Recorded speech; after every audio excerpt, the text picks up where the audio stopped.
Olá, eu sou Ivan Lima e hoje eu vou falar sobre as negociações entre Rússia e Ucrânia e, principalmente, sobre as disputas por territórios entre os dois países.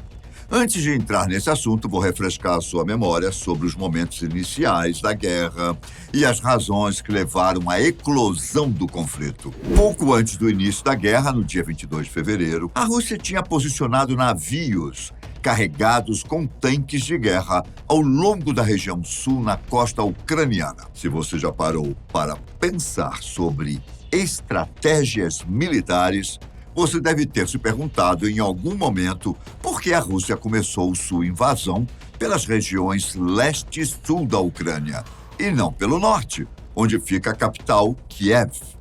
De acordo com analistas de guerra, a região sul da Ucrânia era um lugar estratégico. Por um lado, isso se dá por causa da proximidade com as vias de conexão entre o país e o Ocidente, e por causa do acesso aos portos ucranianos no Mar Negro e no Mar de Azov. Por outro, porque o posicionamento ao sul possibilitou a conexão entre a Crimeia, território dominado pela Rússia desde 2014, e as regiões separatistas pró-Rússia, Lugansk e Donetsk, no leste ucraniano. Se você ainda não entende direito essas questões separatistas na Ucrânia, eu te explico rapidamente. Na verdade, as disputas de separação dos territórios estão no centro do conflito. Alguns analistas das relações entre Ucrânia e Rússia entendem que o conflito entre os dois países não começou este ano, no mês de fevereiro, como muitos imaginam. A tensão política na região existe desde 2014, quando ocorreu o movimento conhecido como Euromaidan, e o golpe que derrubou o presidente Viktor Yanukovych. As manifestações do Euromaidan reivindicavam por autonomia ucraniana em relação à Rússia e uma aproximação política e econômica do Ocidente europeu. Elas também deram espaço para movimentos ultranacionalistas e até mesmo de orientação neonazista. A situação se tornou mais grave depois da eleição do magnata da mídia Petro Poroshenko. A partir de então, o governo ucraniano passou a estimular a formação de milícias paramilitares, como é o caso do conhecido Batalhão Azov, que depois foram incorporadas às unidades das Forças Armadas Ucranianas. O Centro de Segurança e Cooperação Internacional da Universidade de Stanford chegou a avaliar que o Batalhão Azov promove o neonazismo e o nacionalismo extremado, isso através de suas ações paramilitares e de sua atuação política. O grupo paramilitar ficou conhecido mundialmente por recrutar simpatizantes de outros países, como o Brasil e a França. Um dos objetivos das ações militares ucranianas era o combate aos movimentos de separatistas russos na região conhecida como Donbass, onde estão localizadas as províncias de Lugansk e Donetsk, que historicamente possuem mais falantes da língua russa. As tensões políticas só aumentaram no ano de 2015, quando o governo ucraniano passou a perseguir e a proibir a organização política e partidária de orientação comunista e marxista. Algumas lideranças do Partido Comunista Ucraniano, como Alexander Kononovich e Mikhail Kononovich, foram presas. Com isso, muitos integrantes do partido tiveram que fugir para Lugansk e Donetsk, províncias que, desde o golpe de 2014, declararam a sua separação do governo ucraniano. Como reação à perseguição política e à movimentação de grupos paramilitares ucranianos, ainda em 2014, a Rússia decidiu por tomar militarmente a Crimeia, onde já existia muita influência russa. Além disso, a região representa um lugar de extrema importância para as defesas russas, pois é lá que se localiza a frota do Mar Negro e um porto que foi da extinta União Soviética. No ano de 2015, o presidente Vladimir Putin firmou um tratado político com a Ucrânia, conhecido como Acordo de Minsk, que foi aprovado pela Organização das Nações Unidas. O objetivo do acordo era conter e garantir a autonomia das províncias de Donbás e retardar o avanço militar ucraniano na região. Entretanto, a Ucrânia não cumpriu com o acordo e, desde 2015, a região é palco de uma guerra civil que, apesar de não ser muito noticiada pela mídia ocidental, chegou a aproximadamente 14 mil mortos entre os combatentes.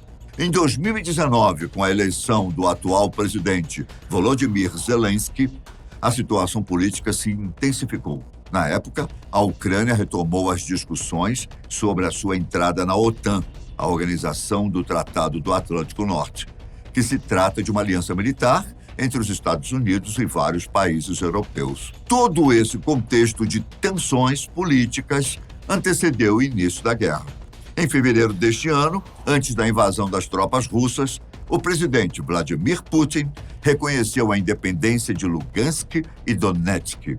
Mas, como sabemos, a separação de um território depende do reconhecimento das nações que disputam determinado espaço. Essa foi uma breve explicação sobre as questões políticas e militares que envolvem os movimentos separatistas entre a Ucrânia e a Rússia. No atual desenvolvimento da guerra, que chega aos seus 40 dias de conflito, a anexação e independência desses territórios estão no centro das negociações de paz. Uma das exigências feitas pela Rússia para a retirada de suas tropas é que o governo ucraniano reconheça a Crimeia como território pertencente à Rússia e que valide também a independência das províncias de Lugansk e Donetsk.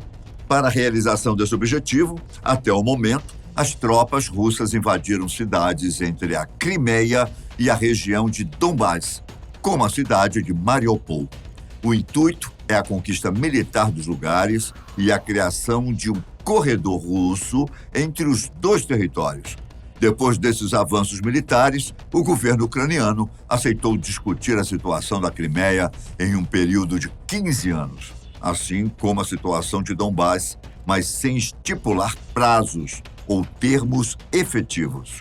Outra exigência da Rússia é a desmilitarização dos grupos neonazistas ucranianos, que cresceram nos últimos 7 anos e que tiveram o apoio do governo até o momento.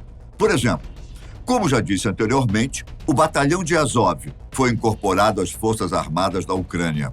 Contudo, o presidente ucraniano Volodymyr Zelensky continua negando a relação entre o governo e os grupos neonazistas. Nesse sentido, o governo ucraniano permanece redutível às negociações e mantém a sua defesa militar.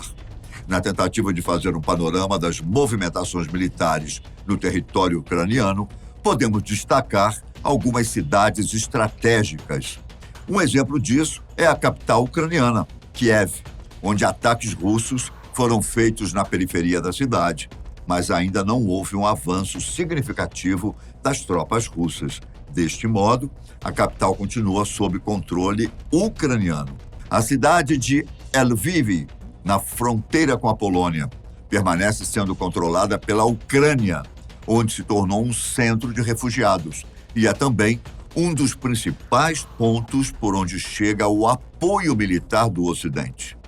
Mykolaiv tem sido palco de combates e ataques, uma vez que é uma cidade-chave para a chegada a Odessa, onde fica o maior porto do país, e que continua sob o controle da Ucrânia, apesar de ter sofrido alguns bombardeios russos. A cidade de Mariupol fica no leste ucraniano e é estratégica para os dois países, justamente por sua localização entre as regiões de disputa, Crimeia e Donbás. Outra cidade importante nas estratégias militares do conflito é Kharkovia, que é a segunda maior do país e é onde existe um centro de pesquisa nuclear. O local tem sofrido bombardeios e ataques intensos, mas o domínio russo ainda não se consolidou. O governo ucraniano anunciou recentemente que conseguiu retomar o controle das regiões periféricas da cidade. Enquanto isso, além das mortes de soldados e civis, os relatos de racismo entre os refugiados vêm espantando a todos que têm acompanhado o avanço da guerra. Pessoas negras e de nacionalidades diferentes, como nigerianos e brasileiros, enfrentam discriminações na busca por refúgio. Uma ilustração disso se deu recentemente por uma mensagem no Twitter em que um estudante nigeriano denunciou que nas estações de trem de Kiev, as vagas para refugiados são ocupadas primeiro por crianças e mulheres, depois por homens brancos e só depois por pessoas negras e africanos. Enquanto isso, as negociações para o fim da guerra não têm grandes avanços. E no centro de todo o conflito estão as reivindicações pela separação da Crimeia e da região de Donbás. Como já é de se imaginar, as guerras movidas pela disputa de territórios é mais comum do que pensamos. Um exemplo histórico brasileiro disso é o estado do Acre. Isso porque nem sempre esse estado pertenceu ao Brasil, tendo já pertencido à Bolívia. Só que após uma série de conflitos, que durou aproximadamente 4 anos, a região foi definitivamente anexada ao Brasil no ano de 1903. Bom, mas essa é uma história para um outro momento, não é mesmo? Por enquanto, continuamos acompanhando o conflito entre Rússia e Ucrânia. Espero que tenham gostado dessa análise sobre essa guerra tão importante para a geopolítica internacional. Não se esqueça de se inscrever no canal e curtir esse vídeo. Eu fico por aqui e fiquem com Deus. Um grande abraço. Tchau!